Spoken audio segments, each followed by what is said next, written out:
হ্যাঁ, দাদা মেরেছে? আচ্ছা।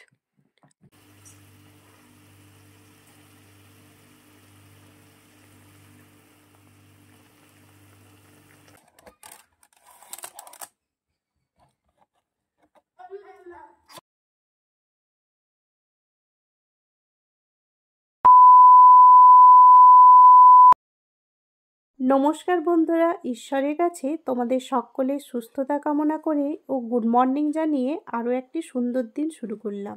সৌমেলির সারাটা দিন কিভাবে কাটে না কাটে সেটা পুরোটাই তোমাদের সঙ্গে শেয়ার করছি। সঙ্গে থাকো, আশা করি দেখতে বেশ ভালো লাগবে। সকালবেলায় দেখতে পেলে ছেলে কিন্তু পড়তে বসে গেছে। ওর পরীক্ষা আরম্ভ হয়ে গেছে। ও ওর মতো একটু পড়ে যাচ্ছে। যেখানে অসুবিধা হচ্ছে আমি একটুখানি গিয়ে দেখিয়ে দিচ্ছি।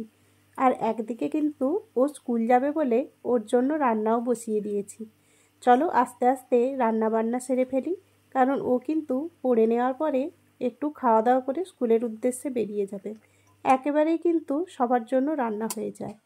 তো রান্না তো এই দিকে করছি, তোমরা কি কিছু শুনতে পাচ্ছ? চলো তাহলে তোমাদেরকে দেখাচ্ছি।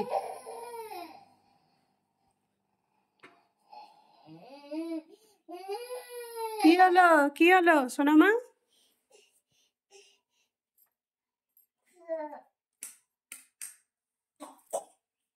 কি হয়েছে গো? কি হয়েছে বলো? হ্যাঁ, দাদা মেরেছে? আচ্ছা, দাদা কেন মারলো আজকে? আসো আসো, দাদা কেন মারলো? কি হয়েছে গো? কি হয়েছে? দাদা মেরেছে? কোনখানে মেরেছে? পিঠে? দাদা তো মারে না তোমার। দাদা মারে? বলে দাও, সবাইকে মর্নিং করে দাও তো। জোরে বলো। মনি। চলো, আজকে মোটামুটি কি স্বপ্ন দেখে ঘুম থেকে উঠে গেছে, তাই দাদা মেরেছে দাদা মেরেছে করে যাচ্ছে। আমার মুখটা যেন কি ফোলা ফোলা মনে হচ্ছে। এই যে রুমাল টুমালগুলো বেঁধে নেওয়ার পরে এইরকম মনে হচ্ছে। চলো আস্তে আস্তে করে একেবারে দেখভাল করি। রান্না বান্না তো কমপ্লিট। ছেলে একটু পড়াশোনা করে যাচ্ছে, তারপরে স্নানে যাবে। এখনও যদিও স্নান করার টাইম হয়নি, তাই একটু সকালেও যতটা টাইম পায় পড়ে নেয়। দাঁড়াও সোনামা, একটু দাঁড়াও তো। গলার কাছে রুমালটা চেপে বসে গেছে। এবারে একটু ঠিকঠাক মনে হচ্ছে। তো যাই হোক, ছেলেও একটু পড়াশোনা করে যাচ্ছে। আর ওর তো রান্নাবান্না কমপ্লিট হয়ে গেছে, একটু টিফিনটাও রেডি করব। আজকে বলছে মা একটু স্যালাড বানিয়ে মুড়ি দাও। তো একটু স্যালাড বানাবো শসা টমেটো গাজর টাজর দিয়ে, আর একটু হালকা করে চানাচুর বা বাদাম ভাজা দিয়ে দিচ্ছি। চলো, যেহেতু আজকে ইনি তাড়াতাড়ি উঠে গেছে, এবার একটু সমস্যা হবে। সমস্যা বলতে এই যে টাইমের আগে উঠে গেলেই একটু ঘ্যান ঘ্যান ঘ্যান ঘ্যান করে, আবার ঘুমটার ঠিক আলিস্য ভাব কেটে গেলে আবার ঠিক হয়ে যায়। চলো, হ্যাঁ নিচ্ছি নিচ্ছি। চলো আর বেশি কথা বলবো না, ওকেও একটু দেখভাল করি আর ছেলেকেও একটু দেখি। চলো তাহলে।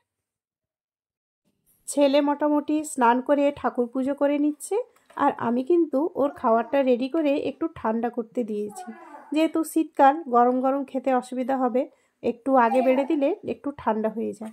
ছেলে মোটামুটি স্কুল বেরিয়ে যাওয়ার পরে যেমন প্রতিদিন আমাদের রুটিন থাকে, দুজনে খাওয়া দাওয়া করা, বাড়ির টুকটাক কাজকর্ম করা, এই রকমভাবে চলছিল। তো হঠাৎ দেখি মা এসে হাজির। তো কিছুই ফোন করে বলেনি যে আসবে বলে, মানে একদম সারপ্রাইজ দেওয়ার মতোই হয়ে গেছে আর কি। তারপরে দেখো, নাতনিকে কতদিন দেখেনি বলে শুধু ঘুরে যাচ্ছে। তোমরা ভাবছো তো যে হঠাৎ মা মানে নাতনিকে দেখতে ছুটে চলে এলো কেন, বা কয়েকদিন দেখেনি কেন বলছি। তোমরা কিছুদিন আগের ভিডিওতে দেখেছিলে যে আমার মা বাবারা এক জায়গায় বেরিয়ে গেছিলো। তো গেছিলো বলতে, আমার ভাই কাজের সূত্রে যেহেতু শিলিগুড়িতে থাকে, তোমরা আগেই দেখেছো ভিডিওতে। তো সেই কারণে মোটামুটি মা বাবা ভাইয়ের কাছে ঘুরতে গেছিলো। এই কারণেই কিন্তু নাতনিকে কিছুদিন দেখেনি বলেই ছুটে চলে এসছে বাড়ি আসার পরে। তারপরে তো ওখান থেকে একগাদা জিনিসপত্র নিয়ে এসছে, সেগুলোও দিতে এসেছে। চলো তাহলে আস্তে আস্তে দেখাচ্ছি। মা এসে মোটামুটি পুকুর পাড়ে এত সুন্দর কুলেখাড়া দেখে তুলে নিয়েছিল। তো অনেকখানি তুলে নিয়েছে। মাকে বললাম আমাদের যখন আছে আমরা তো যখন হোক তুলে খেতে পারবো, তুমি এতগুলো তুলে নিয়েছ, কিছুটা নিয়ে চলে যাও। তাই মাকে দেবো বলে এই যে প্যাকেটটা নিয়ে নিয়েছি, এর মধ্যে ভরে একটু মাকে দিয়ে দিই, তারপরে আমাদের পরে তুলে আবার খাওয়া হবে। চলো তাহলে মায়ের জন্য একটু প্যাকেট করে নিই। কত সুন্দর, একদম টাটকা বড় বড়, দেখতে পাচ্ছ? এই যে দেখো, একদম নরম, কোনো কাটা নেই।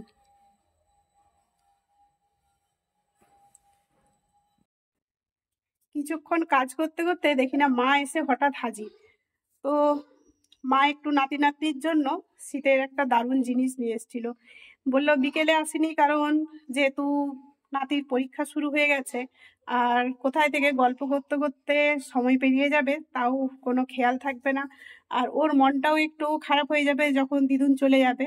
সেই কারণেই মা বলল, যেহেতু ছেলে ওখানে স্কুলে যাওয়ার সময় সাইকেল রেখে যায়, বলে ওর সঙ্গে তো আমার প্রতিদিনই দেখা হচ্ছে, আর যখন আবার বাড়িতে এসে চলে যাব ও তখন একটু মন খারাপ করতে থাকবে বলে এই চিন্তা ভাবনা করে আর ও থাকাকালীন আসছি না, সেই জন্য মোটামুটি এসে চলে গেছে, একটা শীতের দারুণ জিনিস নিয়ে এসছে। তো বললাম যে এই সব আবার কিসের জন্য? বলছে তোমাদের জন্য নয়, আমার নাতি নাতনির জন্য। এই যে প্যাকেটটা দেখে কিছু তোমরা হয়তো বুঝতে পারছো না, তোমাদেরকে একটু দেখাচ্ছি। এই জিনিসটা তো আমাদের সবারই ভালো লাগে, আর তোমাদের কার কার ভালো লাগে অবশ্যই কিন্তু কমেন্টে জানিও। তো চলো কি আছে দেখাচ্ছি তাহলে।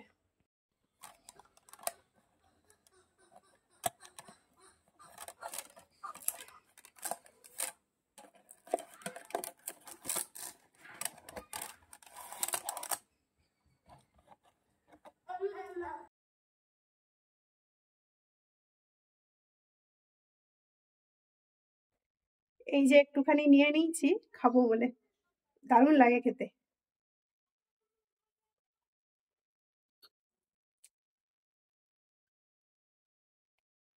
দারুণ, মানে গুড়ের এই মন্ডাটা সত্যি খেলে ভালো লাগে। মেয়েকেও একটু দিয়েছি, মেয়ে কেমন মজা করে খাচ্ছে দেখাচ্ছি। কেমন লেগেছে? ভালো লেগেছে? তুমি কি এই মিষ্টিটা খেতে ভালোবাসো? একটু খাও তো, কেমন করে খাচ্ছিলে?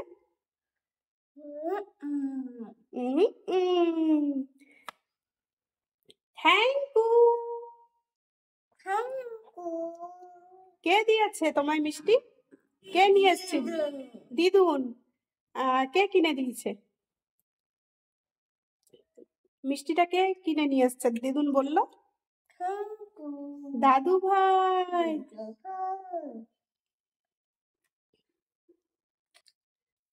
চলো সবাই আমরা একটুখানি মিষ্টি খাই, খেয়ে এবারে আবার একটু কাজের দিকে হাত লাগাই।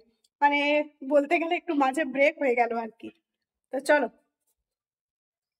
মিষ্টি খাওয়া দাওয়ার পরে যেই না একটু কাজে হাত লাগিয়েছি অমনি মেয়ের চিৎকার শুরু।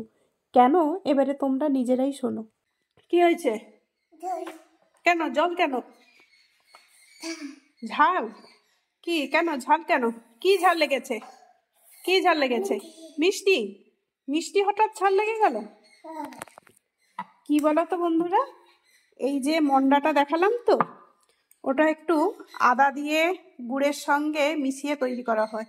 মানে ওই মিষ্টিটার মধ্যে আদা দেওয়া থাকে, সেই কারণেই কিন্তু মেয়ে খেতে একটু ঝাল লাগছিল, ওই জন্য বলছে ঝাল ঝাল। মানে মনে হবে মিষ্টি আবার ঝাল হয়ে গেল কি করে, তাই না?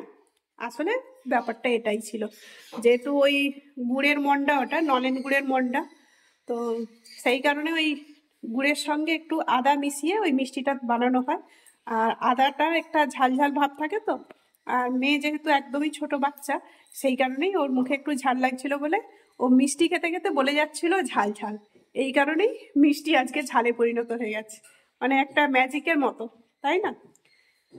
চলো তাহলে আজকে এই পর্যন্ত। সৌমিলি সারাদিনের সঙ্গে থাকার জন্য তোমাদেরকে অসংখ্য ধন্যবাদ। সবাই ভালো থেকো, সুস্থ থেকো। আবারও দেখা হচ্ছে তোমাদের সঙ্গে পরের ভিডিওতে।